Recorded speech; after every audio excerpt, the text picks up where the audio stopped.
guys, it's Nurse Jay, Nursing the Truth. I hope everyone is having a great day.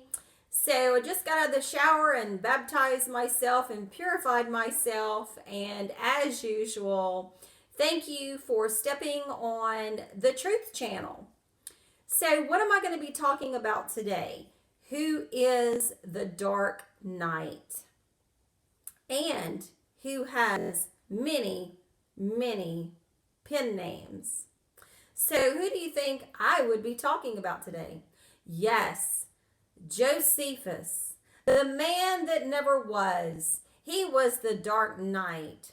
So, how many names per se did this man have?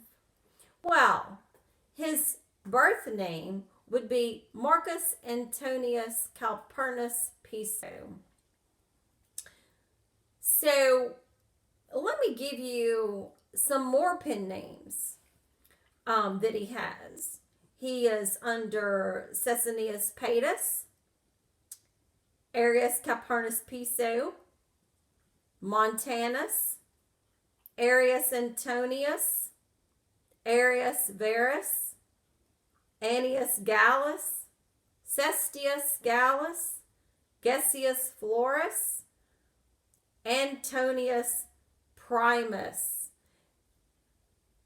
So, as I say, you need to go to the ancient documents or books per se. Now, as we know, truth seekers, Rome wrote the books. Rome gave us the history.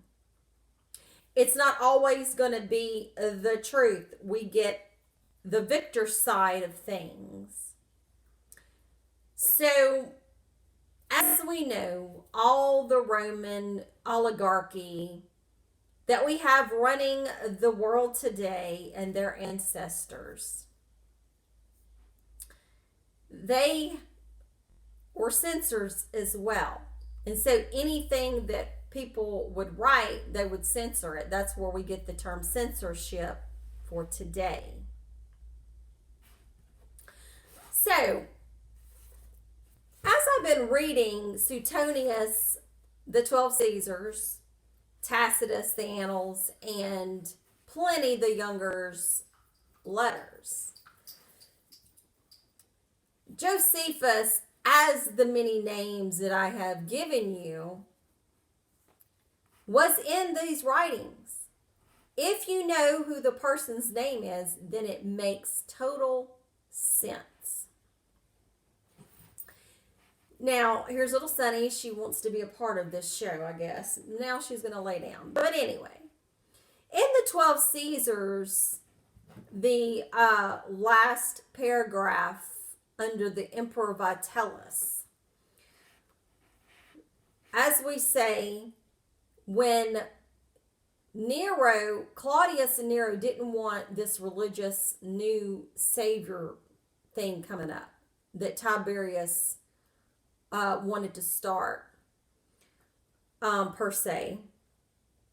And Nero knew what was going on. And so he banished these quote unquote conspirators, quote, philosophers.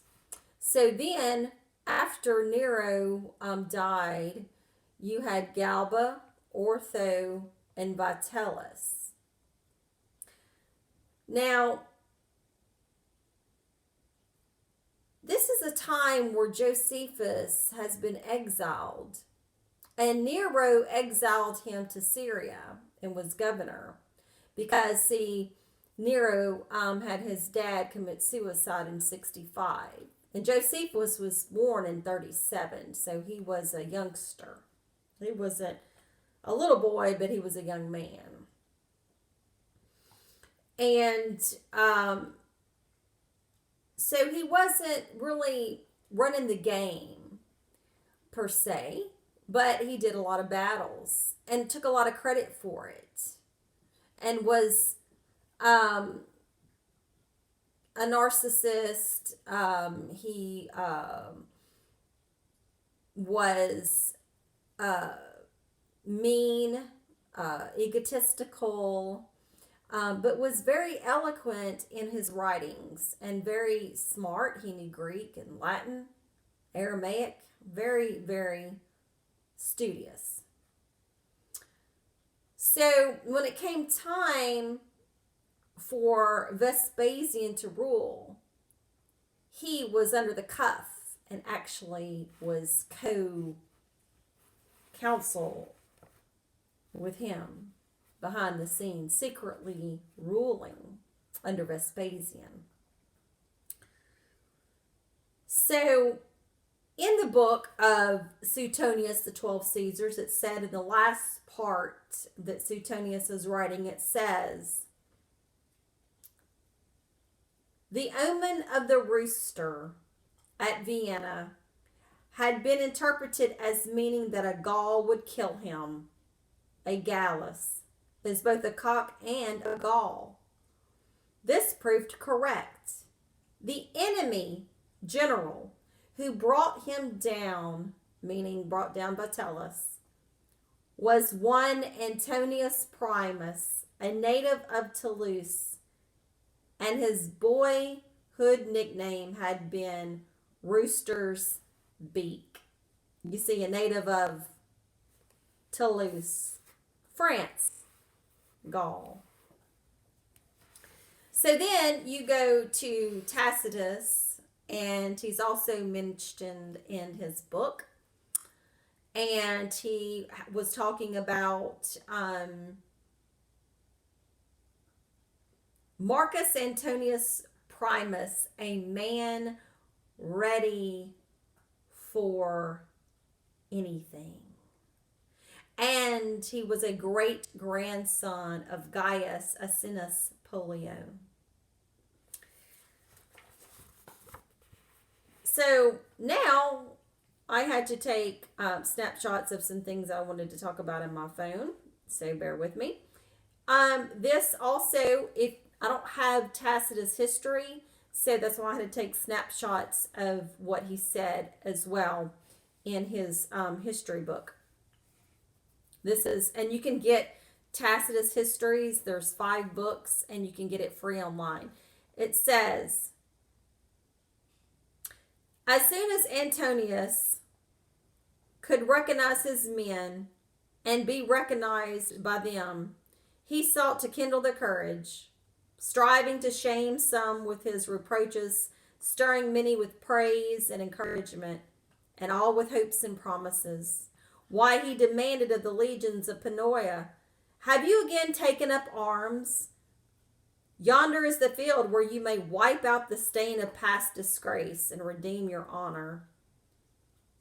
So he spoke to each as he approached them, and his 3rd legion he addressed as greater length, reminding them of old and recent achievements, how under Marcus Antonius they had defeated the Parthians, under Corbulo the Armenians, and lately discomfited the Samaritans. He angrily turning to the Praetorians, 'Clowns,' he said, 'unless you are victorious, what other general, what other camp will receive you? There are your colors and your arms. Defeat is death, for disgrace you have.'"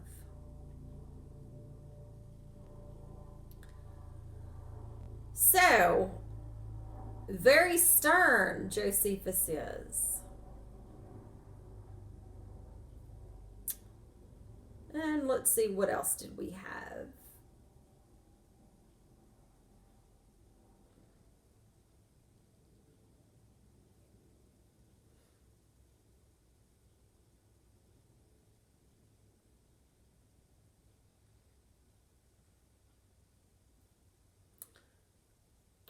Let's see.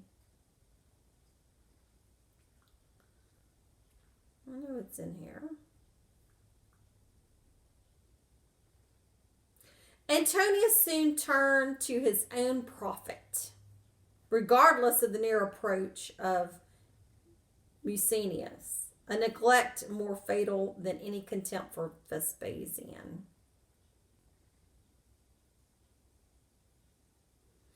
See, this is the story that I had given you about Vitellius, where Antonius Josephus kills Vitellius. And so Josephus and him are going at it in Tacitus' histories. And it says, Vitellius was questioned in secret and then ordered that they should be put to death. Singular bravery was displayed by Centurion Julius Augustus, who, after several interviews in which he had in vain endeavored to rouse Vitellius to courage, prevailed on the emperor to send him in person to see what the strength of the enemy's resources and what had happened at Cremona. He did not seek to escape the notice of Antonius by making his observations in secret, but avowed the emperor's instructions and his own purpose, and asked to leave everything. Persons were sent to show him the field of battle, the remains of Cremona, and the captured legions. He then made his way back to Vitellius, and when the emperor denied the truth of the intelligence which he brought, and even charged him with having been bribed, since he replied, "You require some decisive proof, and I can no longer serve you in any other way by my life or death. I will give you proof which you can believe." So he departed and confirmed his statement by voluntary death. Some say that he was slain by order of Vitellius. Some saying that this Antonius slayed Vitellius by his order.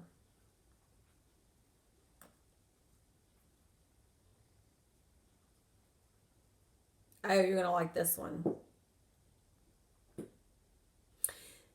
The office of prefect of the Praetorian Guard was held by Arrius Verus. You see, Josephus has to, and all these people that know who Josephus was, they had to write all these names so you can kind of keep up.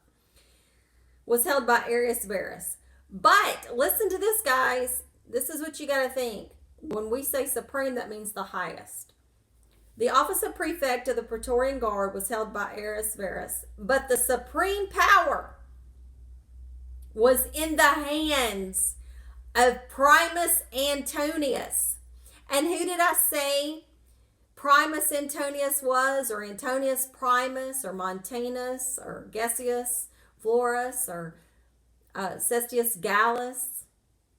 Josephus, who carried off money and slaves from the establishment of the emperor, as if there were the spoils.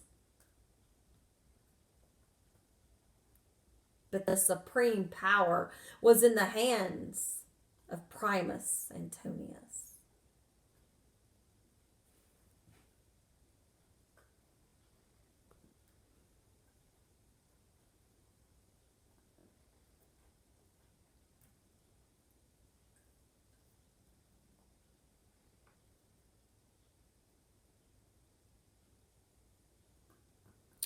Now let's see what else we have.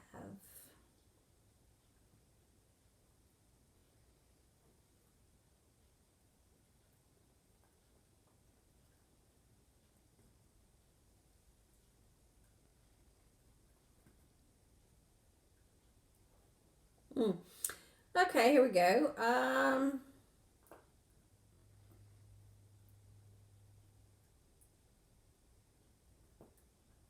But Mucanus found his principal cause of apprehension in Primus Antonius and Verus Arrius, which, see, it was Arrius Verus a while ago. See how Tacitus changed it up. Who, in the freshness of their fame,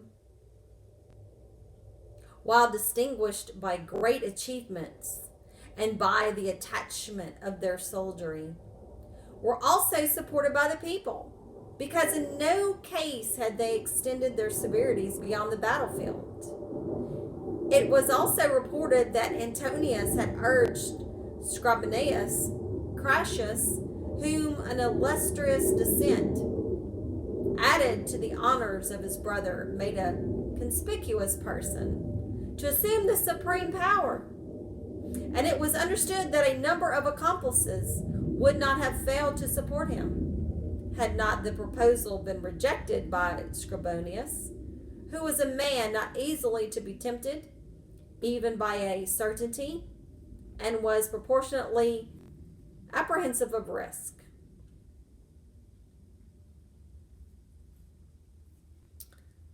So you see, whose hand was behind the curtain? And even in Josephus's works that he wrote himself, it tells the same story, per se, of Tacitus and Suetonius, which Josephus is first. Josephus' works were written, the War of the Jews were written about 75. How profound to write the War of the Jews in 75, after the temple destruction, after everything happens to where you can write exactly how it went down with the prime under Vespasian and Titus. You see, Josephus and Vespasian were related, uncle and nephew.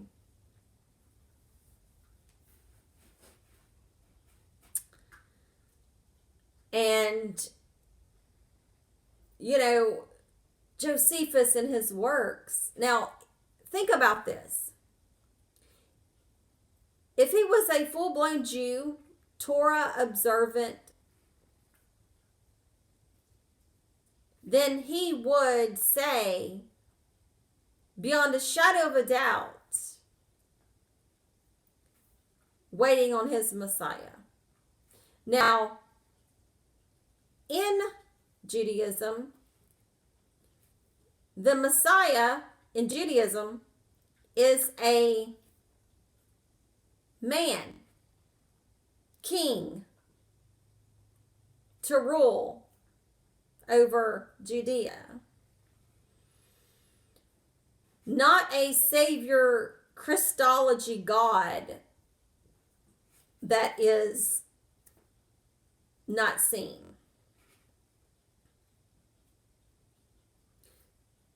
So why is it in Josephus's Antiquities of the Jews that he says that the Messiah was Vespasian, the king of Judea? Because, friends, he was in on it. And he was a Piso. He was of the bloodline of the Antonys and the Caesars. And there was conflict of the bloodlines. And he even reigned secretly, even with Hadrian, in the very beginning of Hadrian's reign.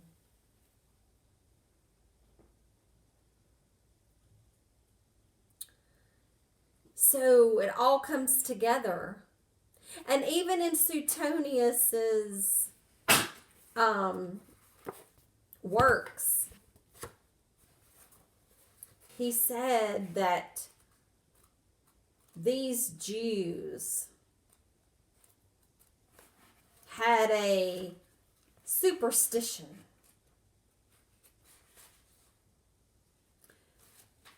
that there was a prophecy that was to take place, and that there were to be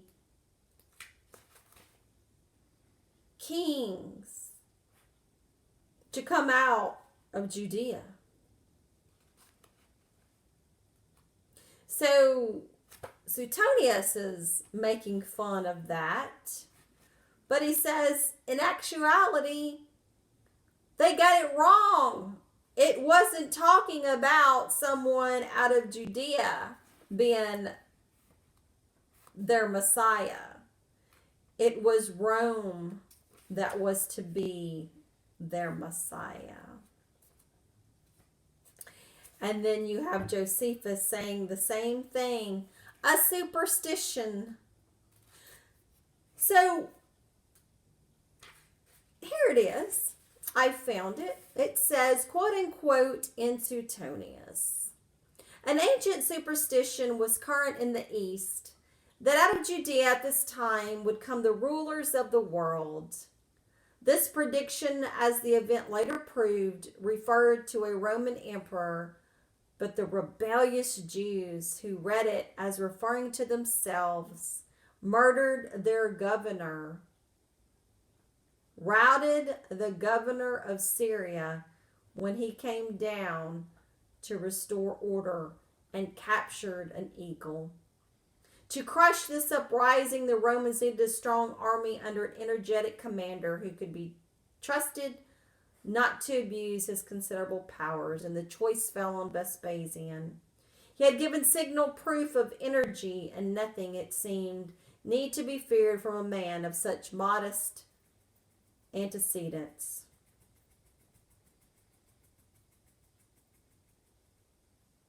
During the assault on one enemy fortress, he was wounded on the knee by a stone and caught several arrows on his shield. So, Suetonius says a superstition. Josephus, a superstition. But if he's a Jew and the Jews believed that this is from their prophecies of their holy Torah, then why is Josephus poking fun at that?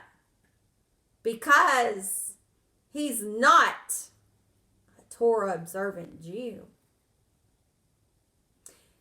He is a full-fledged Roman. The Roman army, a Roman general.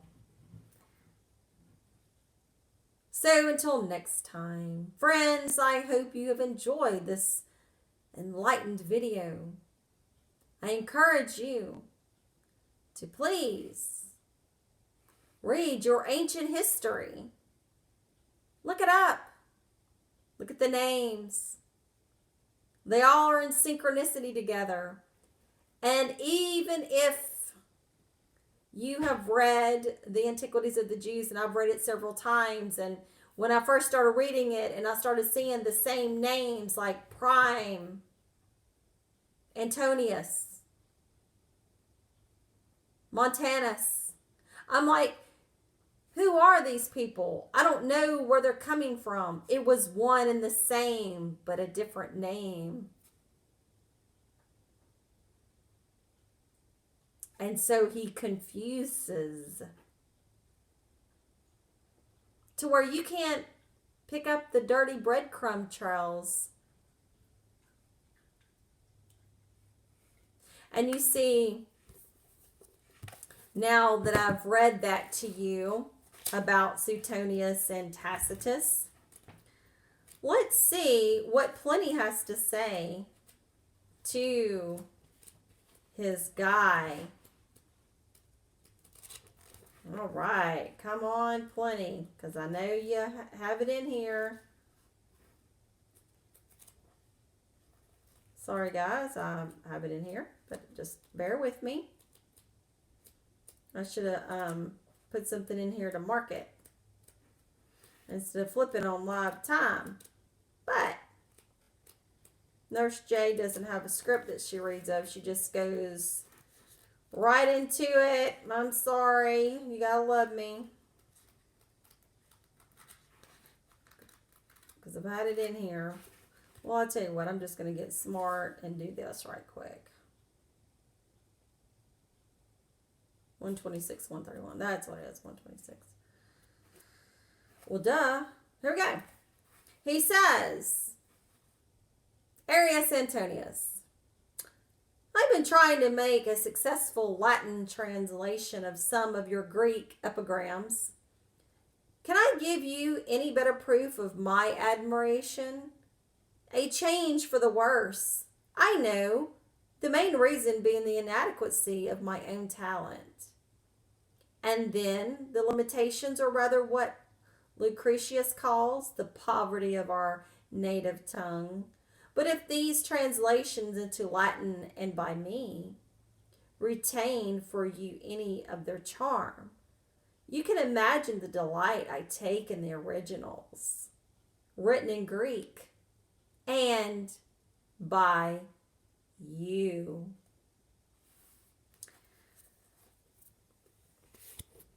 Dear truth seekers, Gnostics, pagans, agnostics, atheists, Christians, Muslims, or whatevers, I have to tell you that these scriptures were written none other by Josephus, pen name, which is his real name is Marcus Antonius Gaius Calpurnus Piso, or Arius Piso, excuse me.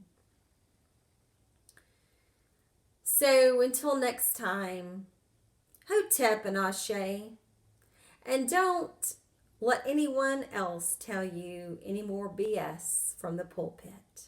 Have a great day, guys. See you later.